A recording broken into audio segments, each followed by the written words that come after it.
Mahalla bankirini tom ma'noda mahalladagi bunyodkor kuch deyish mumkin. O'tgan qisqa muddatda ular aholining eng yaqin maslakdoshi va moliyaviy ko'makchisiga aylandi.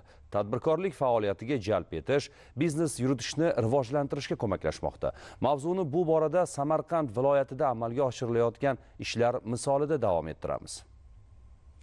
Samarqand shahri Mustaqillik mahallasida yashovchi Mohigul Vohidova ham o'z tadbirkorligini boshlash niyatida edi. Mahalla bankirining o'rganishlari davomida u o'z biznes loyihalarini taqdim etdi. Unga Asaka banki tomonidan biznesga birinchi qadam dasturi bo'yicha 100 million so'm kredit ajratib berildi. Ushbu mablag' hisobidan yetkazib berish xizmati faoliyatini yo'lga qo'ydi. Hozirda 6 nafar fuqaroni bandligi ta'minlanib, aholiga gazeta, jurnal va boshqa turdagi bosma nashrlar yetkazib berilmoqda.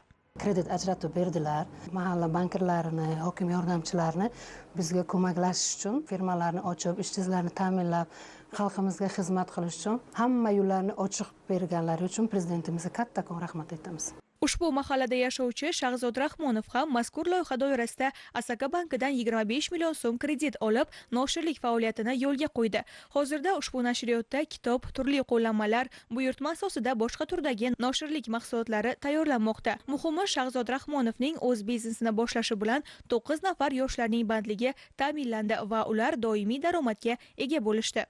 Birja orqali, davlat xaridlari orqali zakazlarni olib ishlarimizni rivojlantirdik. Hozir oyiga o'rtacha 30-40 million atrofida daromad qilyapmiz. Poligrafiya, tipografiya mahsulotlarini ishlab chiqaramiz. Mayda kichik kitobchalar, qo'llanmachalardan boshlagan edik, lekin mana shu kredit ajratib, katta apparatlar olganimizdan so'ng kitoblar, badiiy kitoblar chiqarishni ham, gazeta, jurnallar chiqarishni ham yo'lga qo'ydik. Bugungi kunda biz yoshlarga ajratilgan imkoniyatlar keng. Bizning tadbirkorlik faoliyatimizni rivojlantirish uchun ham mahalla bankirlariga biriktirilgan oldinlari bitta kredit olish uchun har bitta tashkilotga borib, qog'ozbozlik, hujjatbozlik ishlari bilan juda ko'p shug'ullanib, 70-80% holatda kredit olish imkoniyati bo'lmasdi. Prezidentimizga rahmat, shunday oson imkoniyatlarni yaratib qo'yibdi. Hozir shu narsalarning hammasi mahalladan bityapti.